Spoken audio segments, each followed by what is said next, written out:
And I think instead of solving the entire when solving second time and third time, instead of solving the entire 1,000 questions again, they can have a list of questions which went wrong and map it to the concepts. Like for example, if I solve 100 MCQs and I'm going wrong in 30 MCQs, of those 30 MCQs, some 12 to 15 MCQs may be relating to one concept.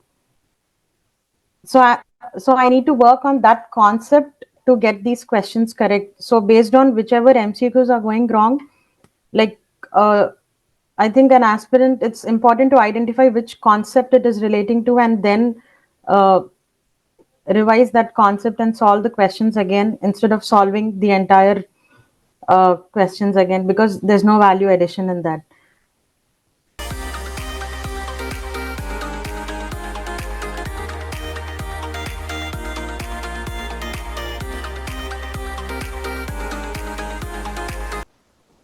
Hello everyone, welcome to CISA This Much. This is Aditya, and today we have with us Rida, who has recently qualified CISA. So Rida, first of all, heartiest congratulations for the success. Okay, so we'll be asking you lots of questions, but before that, can you please introduce yourself, your background, your experience, and what made you choose this certification? Why CISA?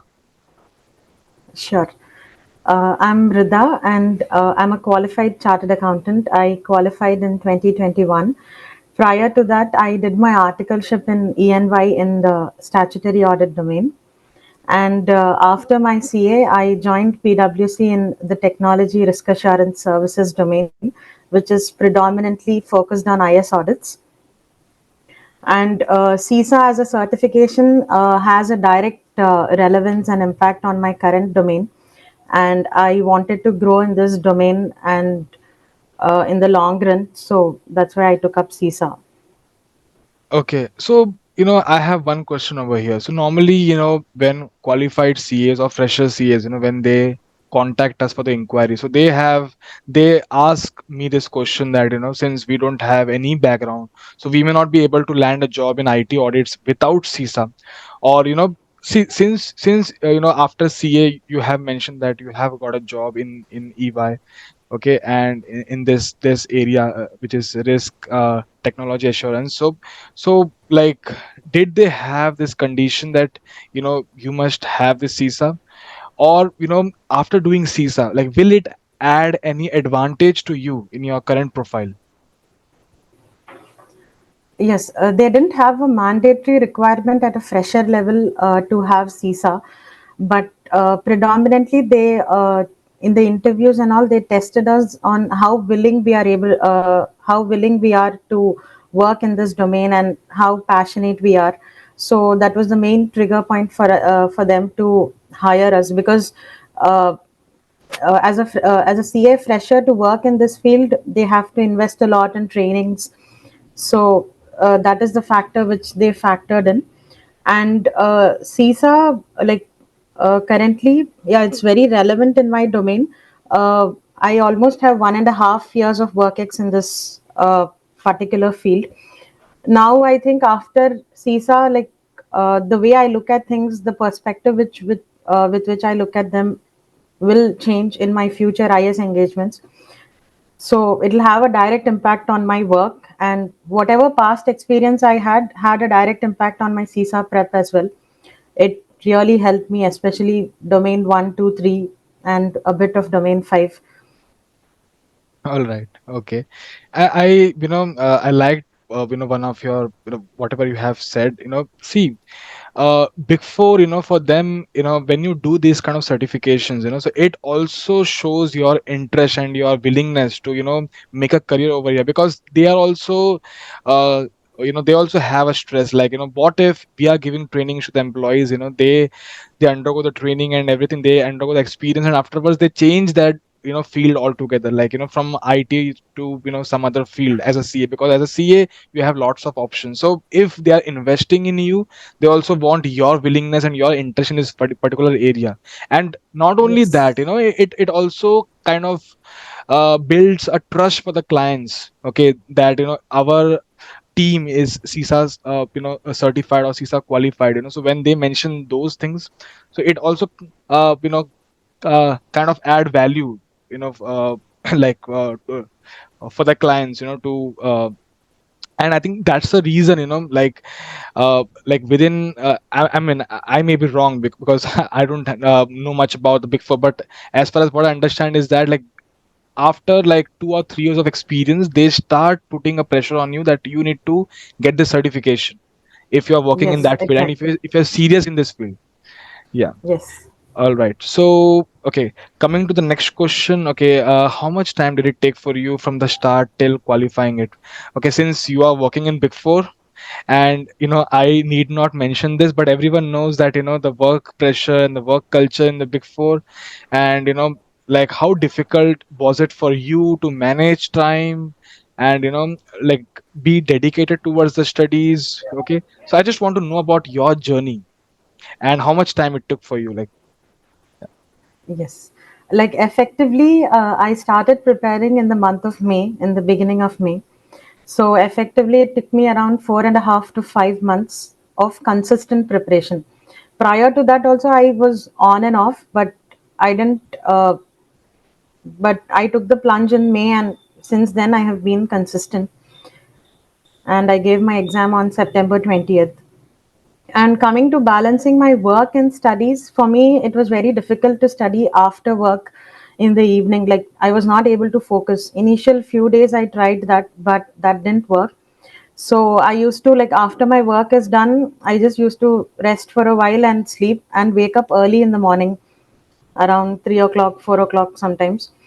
And I used to ensure I put in 2 to 3 hours of study before I start my work. okay. Like before I start my regular day, I used to ensure my studies is done, because uh, taking time during the day was difficult, because I had and this was peak time for audits also, and I had engagements going on. So during the day, it was, I didn't have any time or space in between. Whenever I had like during afternoons also, I used to try solving some MCQs. Okay, in your office, like during the break time. Yes. Okay, okay, okay. So so you have mentioned that, okay, for the 4.5 to 5 months you were, like, you were studying before also, but for the 4.5 to 5 months you were very much dedicated. So, like, did you like have any break in between those 4.5 to 5 months, like, or you were like consistent like every day? Did you have any issues wherein like you have studied for some weeks only on the weekends, and you missed your studies like during the weekdays?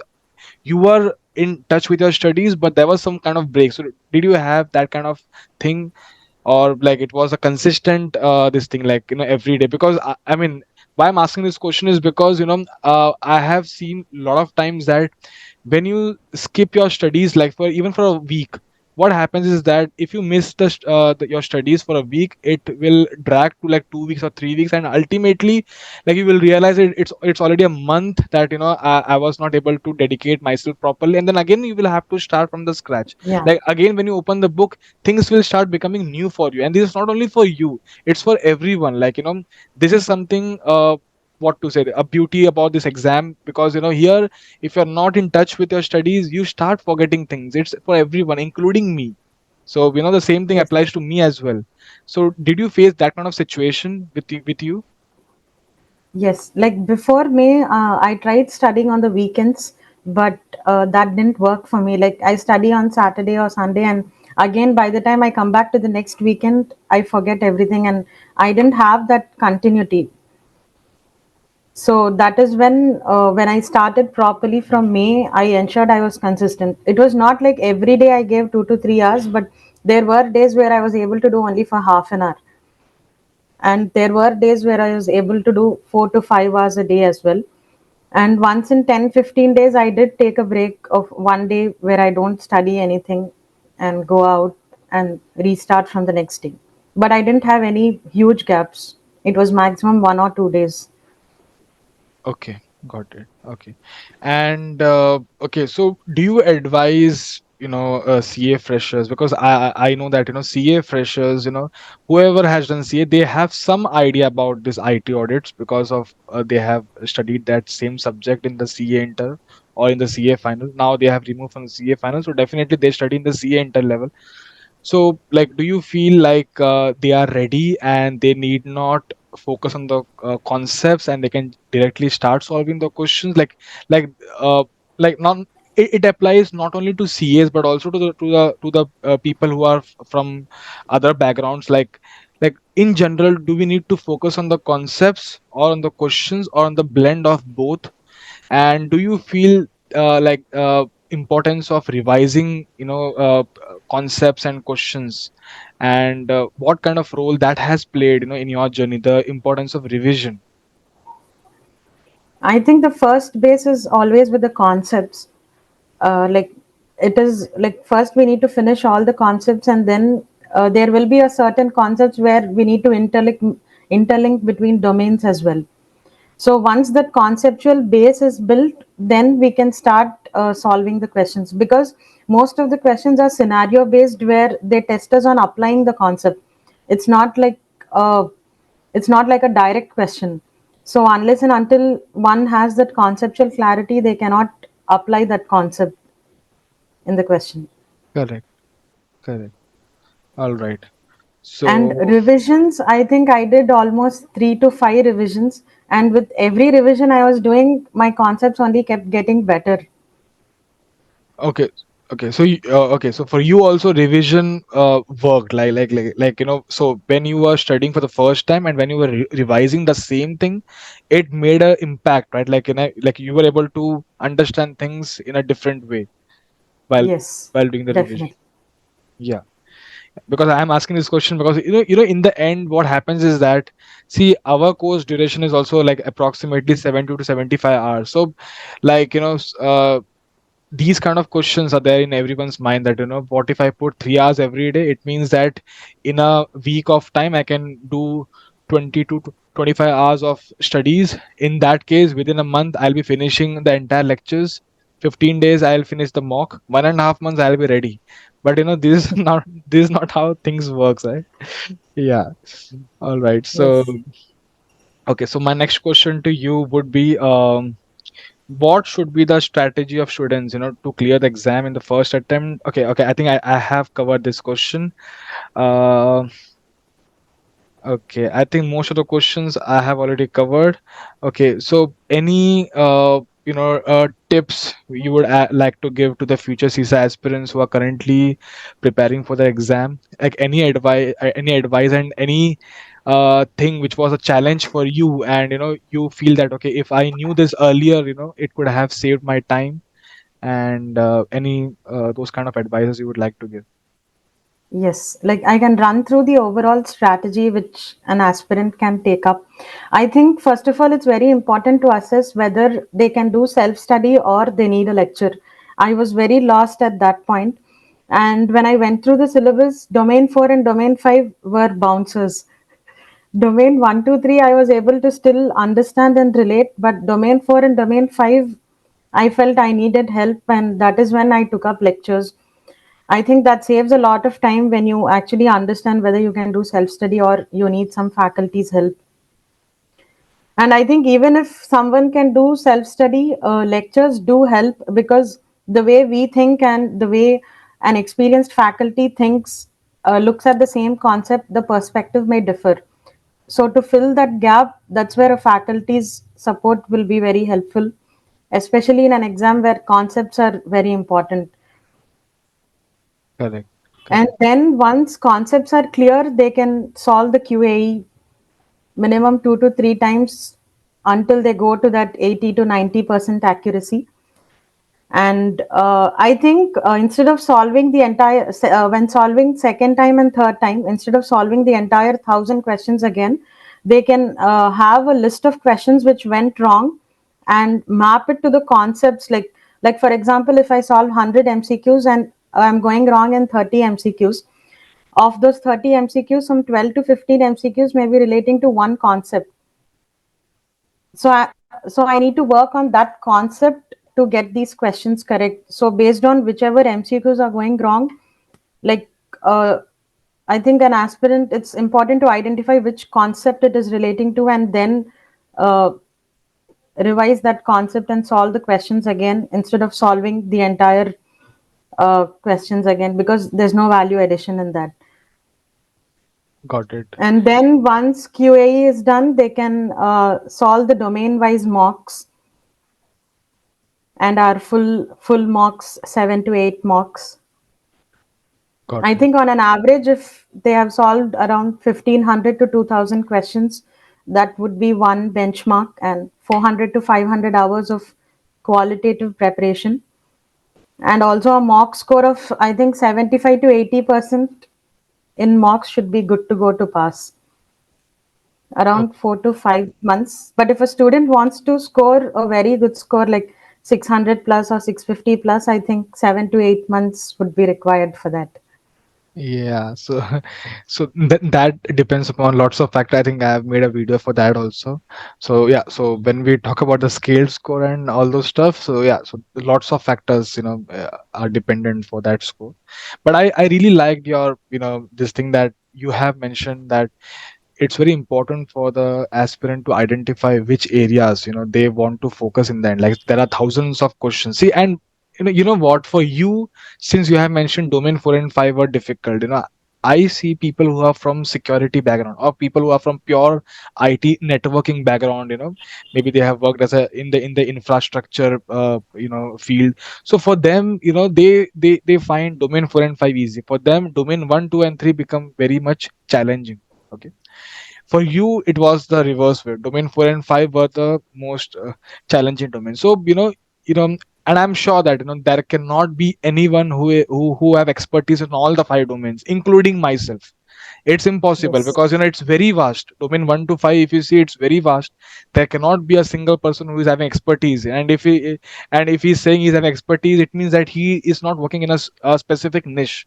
Okay, he's not working in a, like, he's not having his own, what to say, expertise, like, what to say, a specific area where he's focusing, in terms of his career. So it's very common for everyone, to have few domains which would be difficult, few domains which would be in their own control.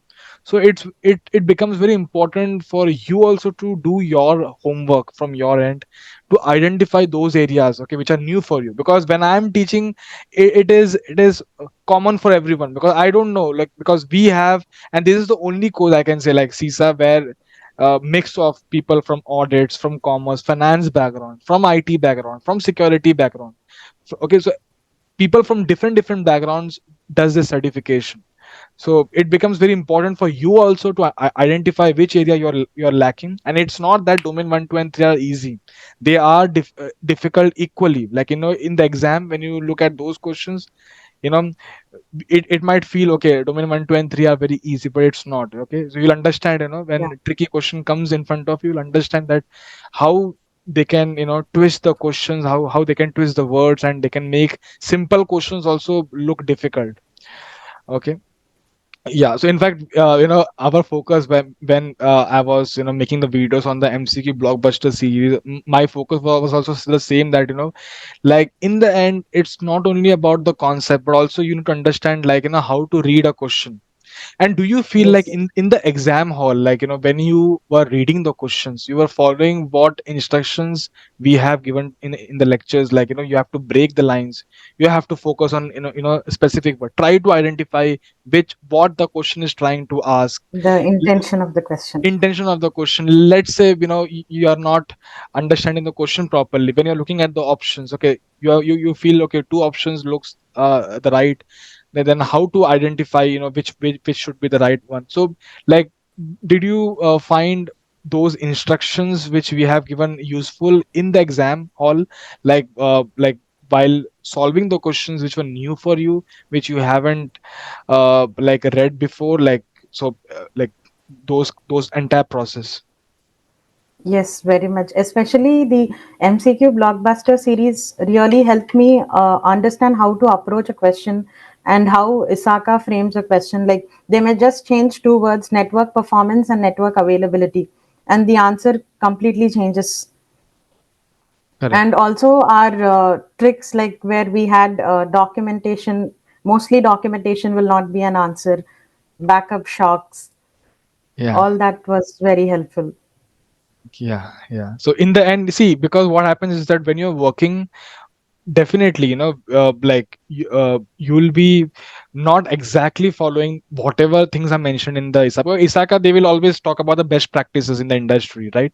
Those best practices, okay, it could be sometimes practical, sometimes not practical, sometimes it is beyond, like it could, we might have a constraint to follow those things. So like in our practical life, we may do things which may not align exactly with the ISACA, but it's always important to understand what they expect from us. Like we must understand what's the best practice expected from us. We may do something else, okay, but what exactly, you know they want us to, to have the expertise, and to have that kind of way of our working. So that is something which we need to, understand. Yes, So yeah, so I think thanks. this becomes more of a challenge for an experienced person, like people who have 5 to 10 or more than 10 years of experience. They have to do a lot of unlearning and relearning. But for Correct. freshers, it becomes more easy because everything is new. And then they can link also, right? So so for the freshers, now if you go, like, and do the audits, now you can link, okay, no, I have learned something else in my CISA exam, and I'll apply those things, and you are not following that approach. So you may apply, Yes, you will try to align whatever you have learned with whatever you'll be doing. They will have to, they normally try to align whatever they know they have worked with what they're learning. So yeah, so they may have to unlearn, yeah, as what you have mentioned, right? And this is why, when someone is having lots of years of experience, they feel at times that, okay, they'll be able to easily crack the exam within, like, maybe like 1 month something, or maybe less than that also. But sometimes they clear, sometimes they feel a shock. Okay, I am working in this area since past 2 decades, and I'm not able to clear. Oh my god, what exactly, what wrong is happening with me? But it's not your mistake, because this is how it is, right? Like, to crack the exam, it's not only about understanding the concept, but also what you need to understand what ISACA expects from you. And then, as what we have discussed, like, reading the questions, because you may understand the concepts, okay, you may have studied that concept, but when it comes to application of that concept while solving the questions, that time if you are going wrong, then there's no use of, having the knowledge of that particular thing, okay. yes, Yeah. So thanks a exactly. lot. Yeah, so Thank you. thanks a lot for sharing your experience, and heartiest congratulations once again. Thank you so much, sir. Thank you so much for your support. I remember when I took exam leave, I called you and you suggested me to try going to a library and prepare for a few days to get into that form. Yeah. And that really worked for me.